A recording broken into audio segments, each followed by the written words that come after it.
Arya Snow didn't realize the stranger blocking the inn's last room was her fated mate until the bond snapped into place. And by then the storm had already made running impossible. The mountain pass through Frostpine had been navigable when she'd begun her ascent that morning. Now, 8 hours later, the sky had transformed into something violent and unforgiving. Bruised purple, streaked with black, heavy with the promise of ice. The wind no longer whispered through the pines. It screamed, carrying the sharp metallic bite of snow that could bury a traveler within hours. The kind of storm that didn't just kill, it erased. Before we continue, please hit the subscribe and like button and tell me which city you're tuning in from. I love to know where this story found you. Now let's dive in. The inn at Frostpine Pass was the only shelter for 30 miles in any direction. A squat, fortress-like structure built from dark stone. It looked less like hospitality and more like survival. Something carved from the mountain's bones by people who understood that warmth was a luxury earned, not given. Arya shoved through the heavy oak door, her fingers stiff and bloodless despite her gloves, and nearly collided with a wall of solid muscle. The wall was a man. He stood with his back to her, every line of his body radiating controlled tension as he spoke to the innkeeper in a voice that reminded her of distant thunder. Low, dangerous, restrained only by choice. "The room is mine," he was saying. "I've already paid." Dark hair fell past the collar of his travel cloak, rain damp and unruly. Even beneath the heavy fabric, Arya could see the breadth of his shoulders, the lethal grace in the way he held himself perfectly still while somehow filling the entire space with coiled energy, like a predator deciding whether or not to strike. "Aye, you paid," the innkeeper replied, unmoved. She was a weathered woman with iron-gray hair, and eyes that had seen too many storms to be impressed by posturing. But the lady arrived first, and I gave her my word. I don't break it for coin. "I'm not asking you to break it," the stranger said, his tone dropping lower. "I'm asking you to be practical. The storm will kill anyone left outside, I know." The innkeeper's arms crossed.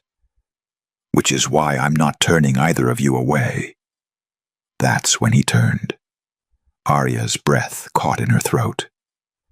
He had the kind of face that made you forget every warning your instincts had ever whispered. Sharp, angular cheekbones, a jaw that looked carved from granite, a mouth that suggested he knew exactly how to dismantle a person with words alone. Eyes like smoke and steel, gray, piercing, holding far too much intelligence and far too many secrets to be safe. The kind of man who left consequences in his wake. But when those eyes locked onto hers, something shifted. His pupils dilated. His entire body went rigid in a way that reminded her of a wolf catching a scent. Predatory focus sharpening to a single point. And then she felt it. A pull, low in her chest, sharp and insistent, like something buried deep in her blood, recognized him before her mind could process the impossibility. A golden thread snapping taut between them. Humming with energy she'd spent 3 weeks learning to ignore. No. His hands curled into fists at his sides. His jaw tightened, a muscle jumping beneath the skin. He felt it too. The mate bond slamming into place between them like a lightning strike. Undeniable, unwanted, and utterly inescapable. "Don't trust it," her grandmother's voice whispered from memory. "Fate has claws, child. It binds just as easily as it breaks." "There's one room left," the innkeeper was saying, oblivious to the way the air between them had turned electric. "Just the one. Storm will be full force within the hour, and I'll not have deaths on my conscience." She looked between them, shrewd and assessing. So unless you'd rather fight over it, while the cold claims you both, I'd suggest you figure something out. The stranger's gaze hadn't left Arya's face. When he spoke, his voice was rougher, frayed at the edges. We'll share it. I don't think, Arya started. You'd rather freeze to death than spend a night in the same room as me. One dark eyebrow lifted, challenge, and something darker flickering in those steel-gray eyes. We're adults. I'm sure we can manage civility. Civility? As if civility had anything to do with the way her pulse was racing. As if she couldn't feel the bond between them pulling tighter with every breath, urging her closer to a stranger whose name she didn't even know. The innkeeper's expression turned knowing. There's only one bed. Won't be a problem, the stranger said, though his voice suggested otherwise. Any other night, Arya would have walked back into the storm.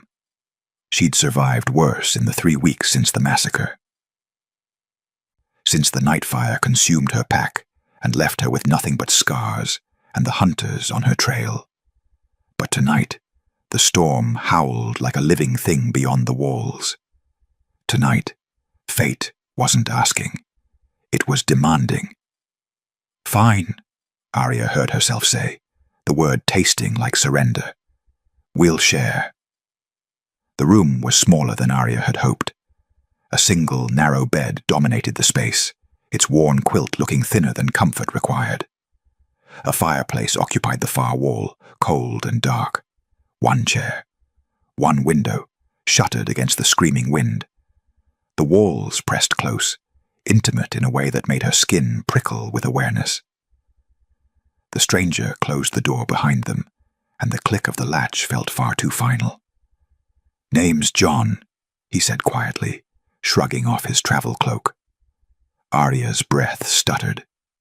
Beneath the cloak, he was all controlled power, broad shoulders tapering to a lean waist, muscles moving with fluid precision under his dark shirt. But it was the scars that caught her attention. One curved along his forearm, pale and old. Another disappeared beneath his collar, suggesting violence survived rather than avoided. He moved like someone trained for war, but committed to peace. Every gesture measured, every step deliberate. Arya, she managed, forcing her gaze away. The mate bond hummed between them, a living thing she couldn't ignore. She felt his presence like heat against her skin, even across the room. Her instinct screamed at her to move closer, to close the distance, to know. She'd survived 3 weeks by trusting nothing. Not fate, not bonds, certainly not strangers with secrets in their eyes.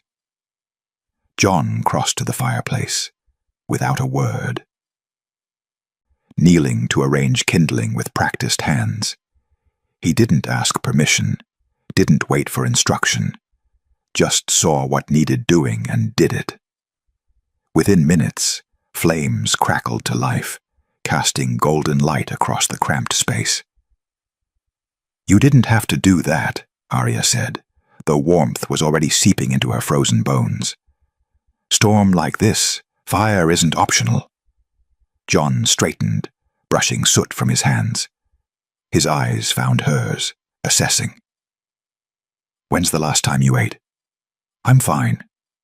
That's not what I asked. Arya's jaw tightened. She wasn't used to people who noticed, who paid attention to the small things. Trembling hands, hollow cheeks, the way she positioned herself with her back to the wall and eyes on the door. John noticed everything. He produced dried meat and bread from his pack, setting it on the small table between them without comment. An offering, not charity. They ate in silence. Outside, the storm intensified. Wind howled against the shutters like something alive and furious. Thunder rolled through the mountains, shaking the inn's stone foundations. Where were you headed? John asked eventually, his voice careful. Neutral. South. Long way to travel alone. I prefer it that way. John's mouth twitched, almost a smile. Most people do until they don't. And you, Arya countered. What brings you to Frostpine? Business. He didn't elaborate, and something in his tone suggested he wouldn't. Roads are dangerous this time of year. Everything's dangerous, Arya said quietly. Roads are just honest about it. John's gaze sharpened, and she realized she'd said too much. Revealed too much of the fear threaded through her bones. But he didn't press. Didn't pry. Just nodded slowly, understanding passing between them without words. The fire crackled, the storm raged, and the bond between them pulled tighter with every shared breath. Night deepened. John took the chair without discussion, angling it toward the door in a way that suggested protection was instinctive. Arya took the bed, fully clothed, her knife hidden beneath the pillow. She didn't expect to sleep, hadn't slept properly in weeks, but exhaustion was a predator that always caught its prey eventually. The fire roared wrong, too hot, too bright, consuming everything. Screams tore through the night, her pack, her family burning. The scent of charred flesh and betrayal, thick in her throat. Hunters laughing as they, Arya!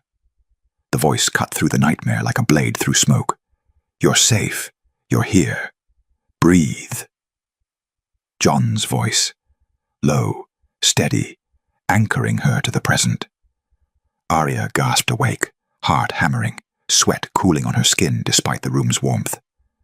For a moment, she couldn't remember where she was. Only that fire had taken everything and hunters still hunted and... Look at me. She did. John sat forward in the chair, elbows on his knees, close but not touching. His grey eyes held hers with an intensity that left no room for panic. You're at the Frostpine Inn, he said quietly. There's a storm outside. You're safe. I'm here. You don't know that, Arya whispered, her voice raw. You don't know anything. I know you survived something that would have broken most people. John's jaw tightened. I know you're still standing. That's enough. The certainty in his voice steadied something fractured inside her. Slowly, her breathing evened. Her pulse slowed. The nightmare's claws released their grip. I'm fine, she said automatically. You don't have to be.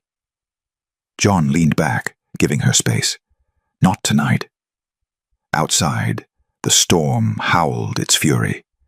Inside, for the first time in 3 weeks, Arya Snow closed her eyes and believed she might survive until morning. Morning didn't come. Or rather, it came grey and violent, the storm still clawing at the mountains with no intention of releasing its grip. Through the shuttered window, Arya could hear the wind's relentless shriek, punctuated by the crack of breaking branches and the low rumble of distant avalanches. The innkeeper confirmed it when she brought up bread and hot broth. Pass is completely buried. Won't be clear for at least another day, maybe 2. Her gaze flickered between them, knowing. Best get comfortable. The door closed behind her, leaving Arya and John alone again in the small room that somehow felt even smaller in daylight. John moved to the window, checking the shutters with methodical precision. His presence filled the space the way alpha energy always did, commanding without demanding, powerful without pushing. But Arya noticed something else now, something she'd missed in the chaos of the night before. He restrained it, deliberately, constantly, like holding back a tide that wanted to surge forward. We should eat, John said, turning back to the table. They shared the simple meal in silence at first, the mate bond humming steadily between them. Arya could feel his awareness of her, where she sat, how she moved, the rhythm of her breathing.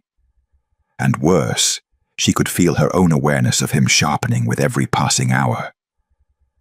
"Your nightmare," John said finally, his voice careful. "It wasn't just a dream." It wasn't a question. Arya's hands stilled around her cup. She should deflect, should lie, should keep the walls firmly in place where they'd protected her for 3 weeks. But something about the storm trapping them, about the way John had grounded her in the dark without asking for anything in return, made the truth feel less dangerous than usual. "My pack was destroyed 3 weeks ago," she said quietly. "Burned. Everyone I knew, gone in a single night." John's expression didn't change, but something shifted in his eyes. Not pity, understanding. "Rogues?" he asked. "Hunters." The word tasted like ash. "They weren't interested in challenging us, they just wanted us dead." Arya's jaw tightened. "I survived because I wasn't there. I was out gathering supplies when the attack came. By the time I returned..." She didn't need to finish. John leaned back slowly, his gaze never leaving hers. He didn't interrupt, didn't offer empty platitudes, just listened with an intensity that made her feel heard in a way she hadn't expected. "They're still hunting me," Arya continued, the words coming easier now. "I don't know why. I'm no one, just a survivor who saw too much." She met his eyes. "That's why I don't trust fate or bonds. The universe already showed me what it thinks I'm worth." "That's not fate," John said, his voice low and edged with something dark. "That's cruelty." "There's a difference." "Is there?" "Yes." The certainty in his tone left no room for argument. "And the ones who did this, they'll answer for it." Arya studied him, this stranger who spoke with the quiet authority of someone accustomed to making pronouncements and having them become reality. "You sound sure." "I am." "Why?" John was quiet for a long moment, firelight catching in his grey eyes. "Because I'm investigating pack violence across Wolf's Rest. Unauthorized attacks. Coordinated hunters operating outside council law." His jaw tightened. "What happened to your pack? It's not isolated. Someone's orchestrating this." The revelation settled between them, like a stone dropping into still water. "You're not just traveling for business," Arya said slowly. "You're hunting them." "Yes." "Alone?" Something flickered across his face. Resignation. Maybe, or the weight of duty. "I don't have the luxury of choosing my path. My life belongs to obligations I can't walk away from, no matter what I want." The words carried a heaviness that resonated with her. Different circumstances, perhaps, but the same cage. "So we're both running from things we can't escape," Arya murmured. "Maybe." John's gaze held hers. "Or maybe we're both still fighting." The mate bond pulsed stronger, responding to the vulnerability they'd laid bare. Arya felt it in her chest, a pull toward him that had nothing to do with attraction and everything to do with recognition. He understood. He believed her without question. And somehow, that was more intimate than any touch. Hours passed. They talked in fragments, about roads and storms, about survival and loss, about the careful distance both of them kept from the rest of the world. John never dominated the conversation, never pushed, but Arya watched the way he moved through the space, the quiet authority in every gesture, the discipline that kept his power leashed tight. He was dangerous. She knew that. But as the storm continued to rage and the fire burned low, Arya realized something that should have terrified her. She felt safer in this room with John than she had anywhere else since the night fire took everything. and that was the most dangerous feeling of all. By the second evening, the mate bond had become impossible to ignore. It wrapped around Arya like invisible threads, pulling tighter every time John moved, every time he spoke, every time his eyes found hers across the small room. Her body responded in ways her mind refused to accept. Pulse quickening when he came near, skin hyper-aware of the space between them, instincts screaming to close the distance. She hated it. Hated that fate thought it could choose for her. Hated that after everything she'd lost, the universe expected her to trust something as volatile as a bond she'd never asked for. So she fought it. When John offered her more food, she took it without meeting his eyes. When he asked questions, she answered in clipped sentences. When the bond hummed insistently in her chest, urging her closer, she moved to the far side of the room and stayed there. Distance, control, walls firmly in place. John noticed immediately. Of course he did. The man noticed everything. But instead of pushing, instead of demanding acknowledgement of what simmered between them, he simply stepped back, gave her space, moved through the room with careful awareness of where she positioned herself, never crowding, never encroaching, respecting boundaries she hadn't even voiced. Somehow, that made it worse. "You're doing it again," John said from his position by the window. Arya looked up from sharpening her knife, a nervous habit that kept her hands busy. "Doing what?" "Holding your breath when I move." His tone was neutral, but his grey eyes held understanding. "The bond's pulling at you. I can feel it too." "I don't want to talk about it." "I know." John turned back to the shuttered window, checking the gaps where wind whistled through. "We don't have to." The acceptance in his voice disarmed her more than any argument would have. Hours passed in careful silence. The storm had finally begun to ease, though snow still fell in thick curtains outside. John maintained the fire. Arya pretended to read a book the innkeeper had provided, though she couldn't focus on a single word. Then John attempted to shift a log that had rolled from the fireplace, misjudged the heat, and swore sharply as he jerked his hand back. "Brilliant strategy," Arya said before she could stop herself. "Attack the fire with your bare hands. Very tactical." John shot her a look that was equal parts irritation and amusement. "I'll add it to my list of poor decisions today. Must be a long list. Growing longer by the hour." He examined his reddened fingers with a rueful expression. "Any other observations you'd like to share?" Despite everything, the fear, the walls, the resistance pulsing through her, Arya felt her mouth curve into something almost like a smile. "You're surprisingly bad at basic survival for someone who travels alone. And you're surprisingly critical for someone I saved from freezing. You didn't save me. We made a practical arrangement. Keep telling yourself that." The moment hung between them, lighter than anything that had come before. Something loosened in Arya's chest, just slightly, just enough to remember what it felt like to laugh without waiting for the next disaster. Later, as twilight painted the room in shades of blue and gold, John stood by the window again, his posture shifting into something more focused. "Come here," he said quietly. Arya's instincts bristled. "Why?" "Because I'm going to teach you something useful." He glanced back at her. "Unless you'd rather keep sitting there pretending to read the same page for the third hour." She shouldn't go to him. Shouldn't close the distance. But curiosity won over caution. John gestured to the window. "Tell me what you sense." "The storm's clearing." "Beyond that, deeper." His voice dropped lower, taking on an instructive tone. "You're wolf-blooded. You can feel things others miss.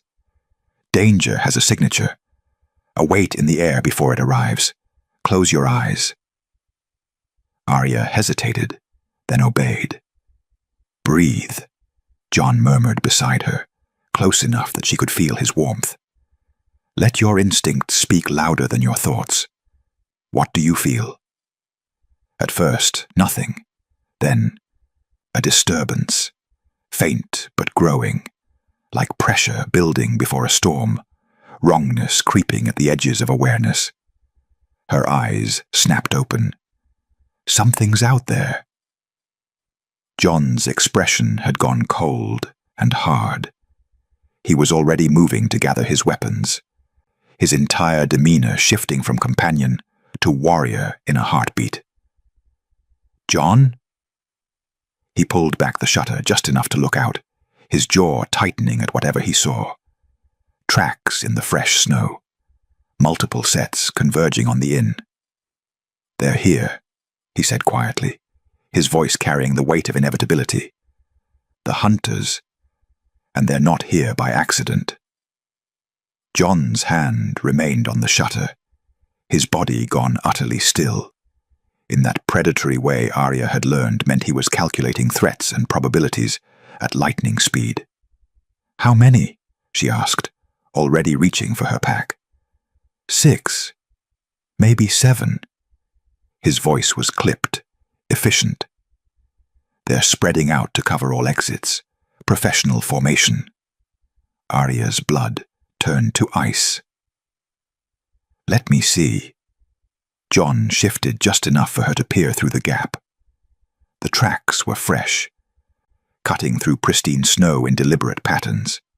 But it was the sigil one of the figures wore, barely visible in the fading light, that made her stomach drop. A broken crown beneath a wolf's skull. Rogue Council, John said, confirming her worst fear. Faction that's been operating outside official authority for months. His jaw tightened. They're the ones coordinating the pack attacks. They found me.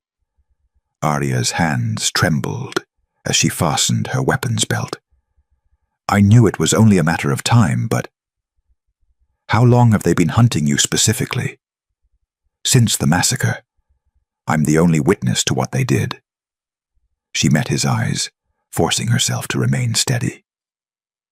They can't afford to let me testify to what I saw. John turned to face her fully. And something in his expression had shifted, gone from careful neutrality to fierce protectiveness, so absolute it stole her breath. They won't touch you, he said with quiet certainty. You don't know that. You don't even know me. I know enough. He moved closer, not touching but near enough that the mate bond flared between them like wildfire. And I know I'm not letting anyone harm you. Not tonight. Not ever. The possessiveness in his tone should have rankled, should have made her push back against the assumption that she needed protecting. Instead, it made something inside her want to trust him completely. I can fight, Arya said, forcing steel into her voice. I've survived 3 weeks alone. I don't need... I know you can fight. That's not the point. John's grey eyes held hers with intensity that made it hard to breathe. But you don't have to fight alone anymore. The bond surged, responding to the promise in his words. Her instincts screamed at her to accept his protection, to lean into the strength he was offering. She couldn't. Wouldn't. Relying on someone else meant risking loss all over again. We need to prepare, she said instead, stepping back. What's the plan? John studied her for a moment longer, something like understanding flickering across his face. Then he nodded and shifted into tactical mode. They'll wait until full dark to attack. Gives us maybe an hour. He assessed the room with practiced efficiency. 1 door, 1 window. We'll barricade the door, control the approach. If they breach, we fight. Arya was already moving furniture. They expect me to run, They won't expect resistance. They worked in synchronized silence, their movements complementing each other with an ease that spoke to the bond humming between them.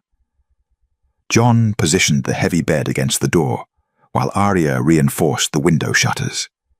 He handed her weapons without being asked. She anticipated his needs before he voiced them. It should have felt awkward, this forced intimacy of preparing for battle in close quarters. Instead, it felt natural. Right. When John reached past her to secure a shutter, his arm brushed hers, just the barest contact, but it sent electricity racing through her veins.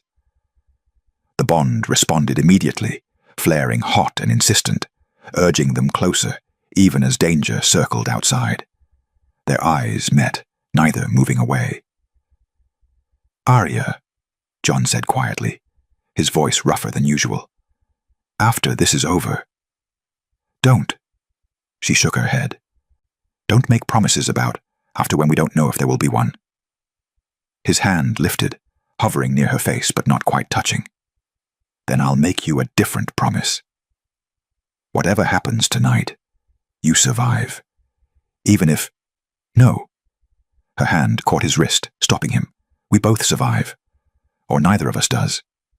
John's eyes widened slightly, something like wonder crossing his features. "That's not—" "I don't need your noble sacrifice," Arya interrupted. "I need your sword arm and your strategic mind. So stop planning your dramatic last stand and focus." A ghost of a smile touched his mouth. "Yes, ma'am."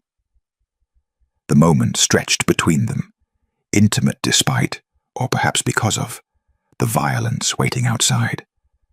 The bond thrummed louder, feeding off their proximity, their shared danger, the unspoken understanding forming between them. Then footsteps crunched in the snow outside. John's entire body shifted, power coiling beneath controlled stillness. His hand moved to his sword, and Arya felt the air itself change. Pressure building, alpha dominance rising to the surface he'd kept so carefully leashed. Through the gaps in the shutters, she could see shadows converging. The hunters had surrounded the inn, and they were done waiting. The attack came with brutal efficiency. The door splintered inward despite the barricade, wood exploding in a shower of fragments as 3 hunters forced their way through. Another crashed through the window, glass and timber raining down. Arya moved on instinct, her blade finding flesh before conscious thought caught up. The hunter staggered back with a curse, blood blooming across his shoulder. But it was John who became something else entirely. He moved like violence given form, precise, lethal, every strike calculated to end threats with minimum wasted motion. His sword sang through the air, meeting steel with force that drove his opponents backward. No hesitation, no mercy. Just brutal, controlled efficiency that spoke of decades of training and countless battles survived. A hunter lunged at Arya from the side. John was there before she could react, his blade intercepting the attack with a clash that reverberated through the small room. He shoved the man back with enough force to send him crashing into the wall, then spun to face 2 more closing in. "Stay behind me," John ordered, his voice carrying a weight of command that made even Arya's instincts want to obey.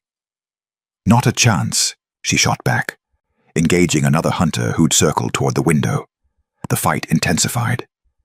Steel rang against steel. Bodies moved in deadly choreography. Blood slicked the floor. And then something changed.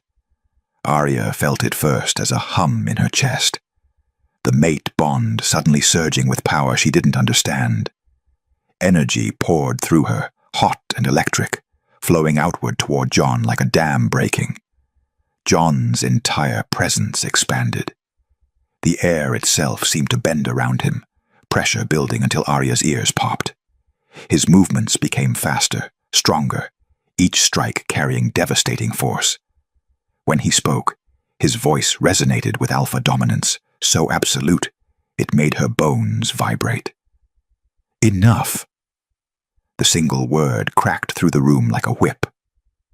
The hunters faltered, their bodies betraying them as instinct recognized something their minds hadn't yet processed. Even Arya felt the pull, the primal urge to submit, to kneel, to acknowledge the sheer dominance radiating from Jon in waves. But she stood her ground, watching in stunned realization as Jon became something far beyond a skilled fighter. He became a force of nature. One hunter tried to press the attack. Jon caught his sword arm, twisted with surgical precision, and sent the man sprawling with his weapon clattering across the floor. Another attempted to flank him. Jon moved with impossible speed, his blade finding the hunter's shoulder in a non-lethal but incapacitating strike. The remaining attackers scrambled backward, finally recognizing that they'd made a catastrophic miscalculation. Jon advanced on them slowly, his grey eyes gone cold as winter steel. The alpha dominance rolled off him in crushing waves, making even Arya's breath catch despite the bond protecting her from the worst of it. "Tell your masters," Jon said, his voice carrying lethal promise, "that hunting innocence in my realm ends now." One hunter's face went sheet white. "Your realm?" His eyes widened in horror as recognition finally dawned. "Leave," Jon commanded, and the word carried such absolute authority that the hunters moved before conscious thought could intervene. They fled, scrambling through broken doors and windows, abandoning weapons and wounded pride in their desperation to escape.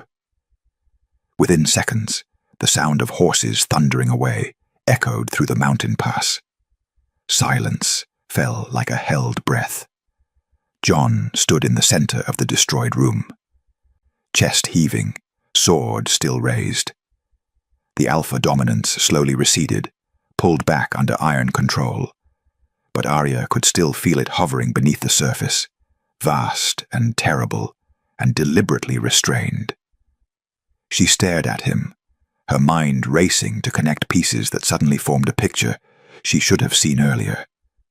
The way he carried himself, the authority in every word, the disciplined restraint over power that should have been impossible to contain.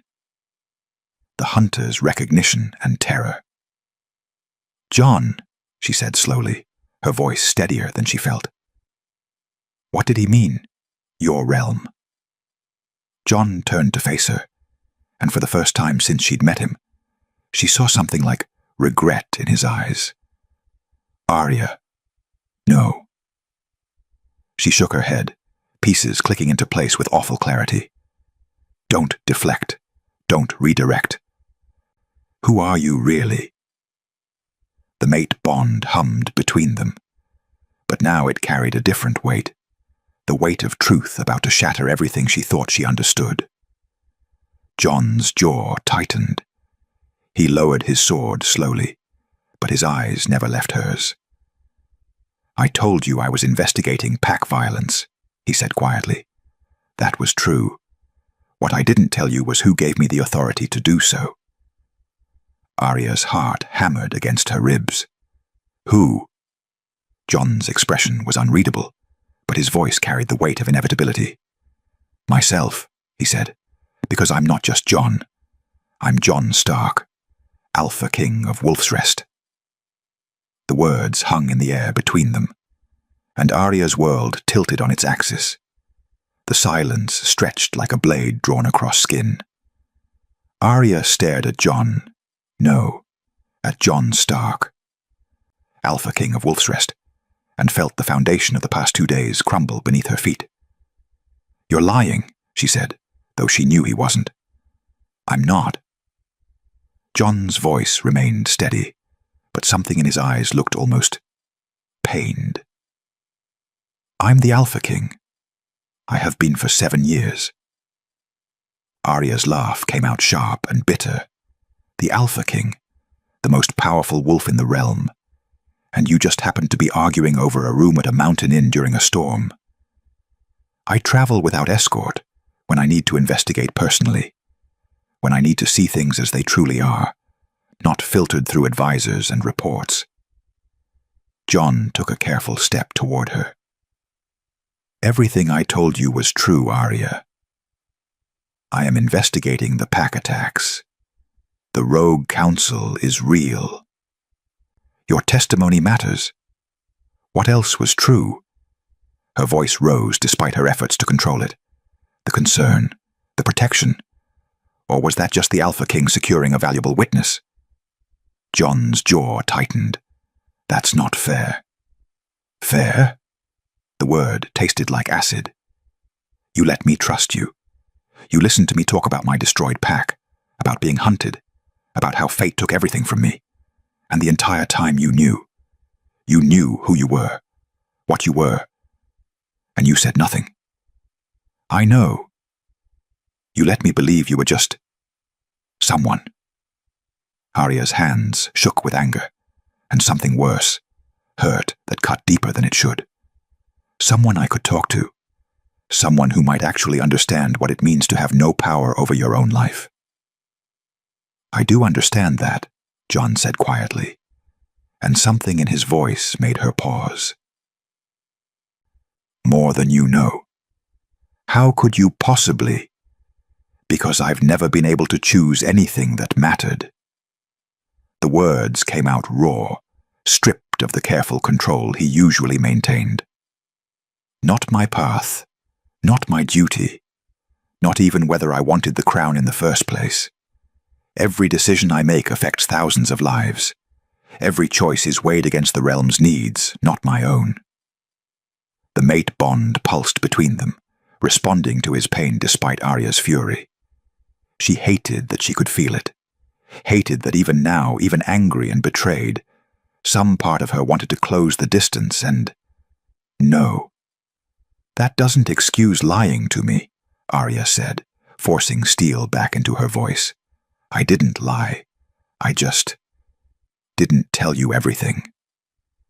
John ran a hand through his hair, frustration finally breaking through his composure. Because I wanted... He stopped, seemed to struggle with the words. I wanted you to know me, not the crown, not the title, not the Alpha King that everyone fears or uses or manipulates, just me. There is no just you, Arya shot back. You are the Alpha King. That's not something you can take off like a cloak when it's convenient. I know that. John's voice dropped lower. But for 2 days, I got to be someone else. Someone you looked at without fear or calculation. Someone you trusted because of who I was, not what I could do for you. The honesty in his words should have softened her anger. Instead, it made everything worse. You didn't give me a choice, Arya said, her voice breaking slightly. You felt the bond snap into place just like I did. You knew what it meant. And you still hid the truth from me because you wanted... She shook her head. What? To see if I'd choose you without knowing. To test whether I was worthy of the great Alpha King. No. John moved closer, stopping when she flinched back. Because I've spent my entire life watching people choose the crown over the man. Watching them see only what I can give them. Never who I am beneath it all. His gray eyes held hers with desperate intensity. And when you looked at me, Arya, when you let me help you, when you laughed, when you trusted me with your nightmares, you saw me, just me, and I couldn't bear to lose that. The mate bond surged, responding to his vulnerability, to the truth bleeding through every word. Arya felt it pulling at her, urging forgiveness, demanding she acknowledge that his pain was real, even if his choices were wrong. She fought it with everything she had. I need air, she said, moving toward the shattered door. Arya, don't. She held up a hand, not looking back. Just don't. I can't. Her throat tightened. I need to think. Away from you. Away from this. Away from the bond that made it impossible to separate her own feelings from what fate insisted she should feel.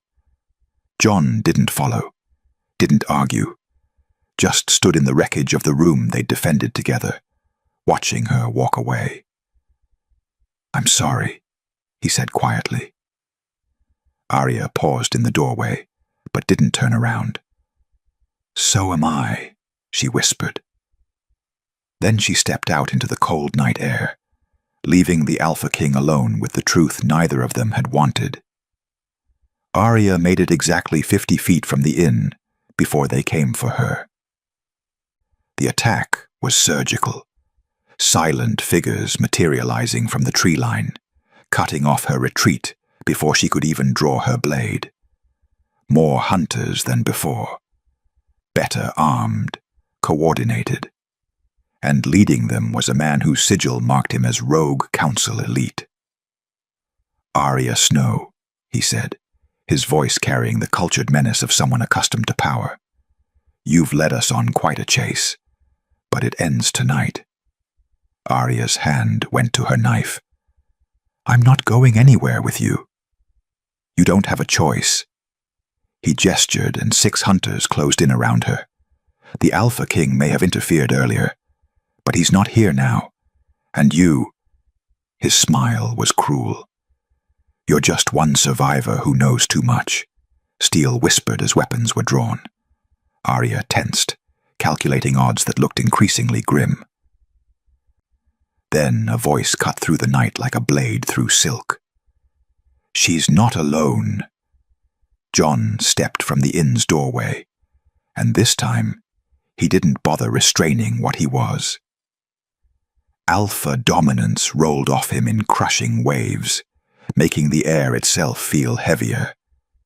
His eyes had gone cold and predatory, and when he moved, it was with the lethal grace of something apex. The Rogue Council leader's expression shifted to shock, then calculation. Your Majesty, this doesn't concern you. The girl is under my protection.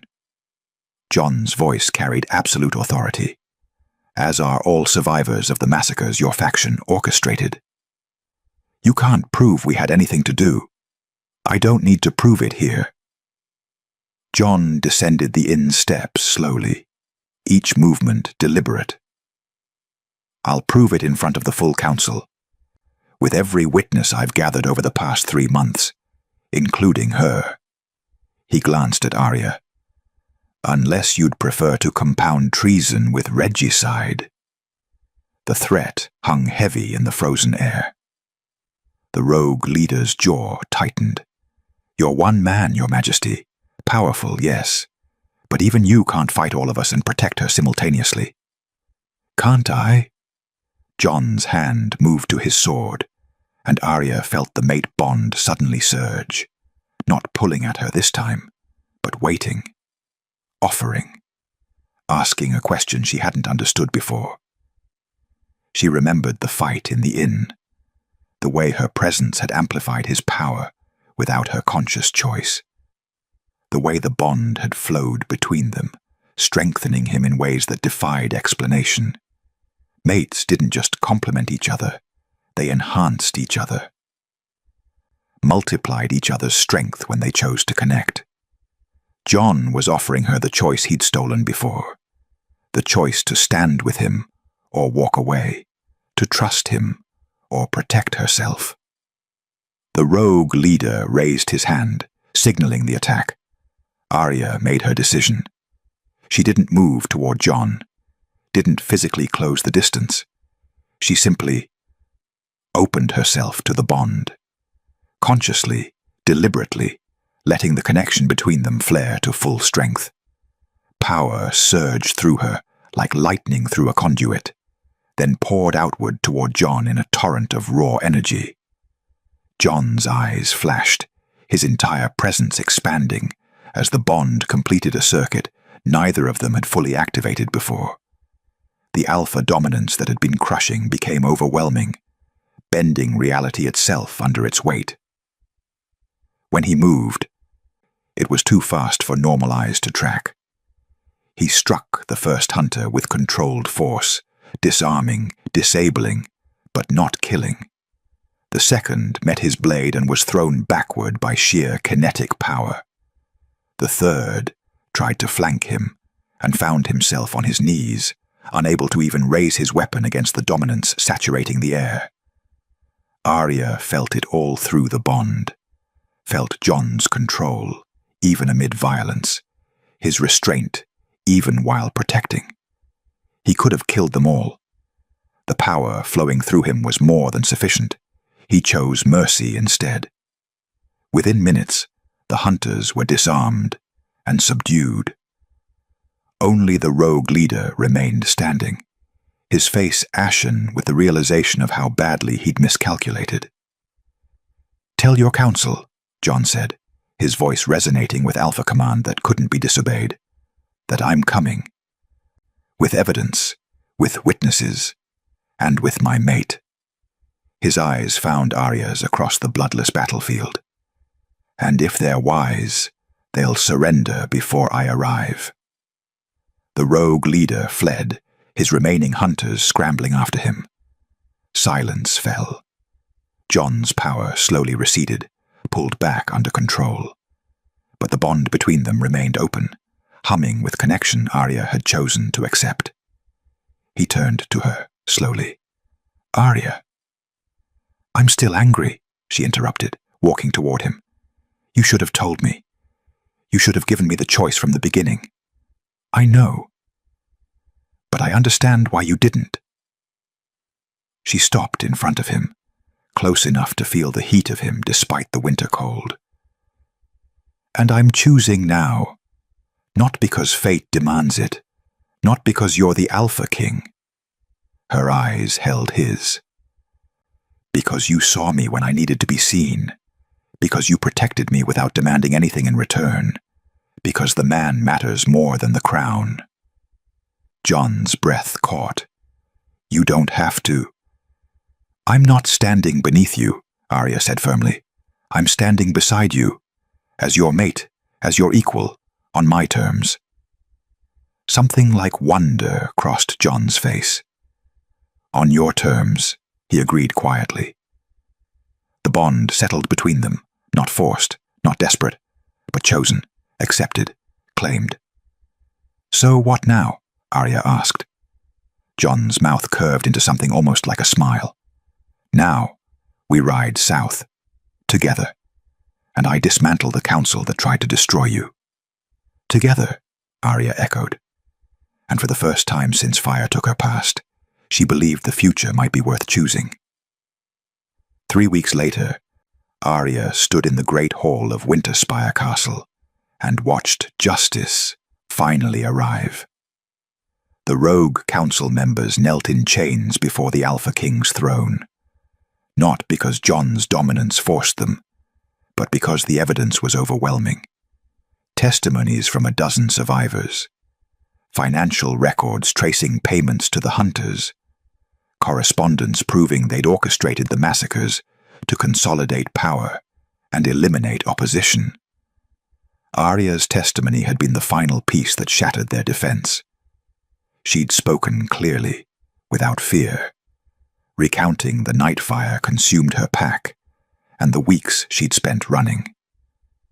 Jon had stood beside her throughout, silent support that never overshadowed her voice. The council's verdict was unanimous: treason, conspiracy to commit murder, abuse of authority. Sentences were passed. The rogue faction was dismantled, its members stripped of rank and exiled beyond Wolf's Rest's borders. It was over. As the hall emptied and evening shadows stretched across ancient stone, Arya found Jon on the castle's eastern balcony, watching the sun paint the mountains gold. "You're thinking too loud," she said, stepping beside him. Jon's mouth curved slightly. "Occupational hazard. Want to share?" He was quiet for a moment, then turned to face her fully. The council has been pushing me to formalize things. The mate bond, your position here." His grey eyes searched hers. "They expect me to name you queen." Arya's stomach tightened. "And what do you want?" "I want you to choose." John's voice was steady, certain. "Not because protocol demands it. Not because the bond exists. Not because I'm king and you feel obligated." He took her hand, the touch sending familiar warmth through the bond between them. "I want you to choose this life, if it's what you truly want." "What if I don't want to be queen?" Arya asked quietly. "Then you won't be." John's certainty never wavered. "You can be my mate, my partner, my equal, and nothing more. You can advise me, challenge me, stand beside me in whatever capacity feels right to you, but I won't cage you with a crown you never asked for." The words settled something deep in Arya's chest. He understood. After everything, he still saw her as more than just what she could become for him. "I spent 3 weeks believing I'd lost everything," Arya said slowly. "My pack, my home, my future. I was running toward nothing because there was nothing left to run toward." John's hand tightened on hers. But then a stranger offered to share a room during a storm. She smiled slightly. And somewhere between the fighting and the hiding and the truth neither of us wanted to face, I realized something. "What?" "That home isn't a place. It's not a pack or a title, or even a bond fate decided for us." Arya moved closer, until she could see the flecks of silver in his grey eyes. "It's choosing someone who sees you completely, crown and all, scars and all, and choosing them anyway." John's breath caught. "Arya." "So yes," she interrupted. "I choose this. I choose you. Not as queen, not yet, maybe not ever, but as your mate, your partner. Your equal who'll stand beside you and challenge you and probably drive you insane." "I'm counting on it," John murmured, his forehead coming to rest against hers. The mate bond flared between them, but this time it didn't pull or demand. It simply settled, complete, claimed, theirs. When John kissed her, it was soft and deliberate, a promise more than passion, a beginning rather than an ending. Later, they found themselves in John's private chambers, firelight casting familiar shadows. A single room, a single bed. The echo of that first night, but transformed by everything they'd survived to reach this moment. "No storm tonight," Arya observed, settling against his side. "No hunters either," John added, his arm wrapping around her shoulders. "Just us." "Just us," he agreed. Arya closed her eyes, feeling the steady rhythm of John's heartbeat, the warmth of the bond connecting them, the weight of a future she'd chosen freely. She'd once shared a room with a stranger to escape a storm. Now she shared a future with a king who knelt only for her, not because fate demanded it, but because love asked nothing and offered everything. And for the first time since fire tried to steal her story, Arya Snow understood that some endings were really beginnings in disguise. The moon hadn't chosen them. They'd chosen each other. And that made all the difference. The end. If this story stirred something in you, your voice matters. Subscribe for more tales of forbidden love, alpha kings, and destinies forged in fire and choice, because the best stories are the ones we choose together.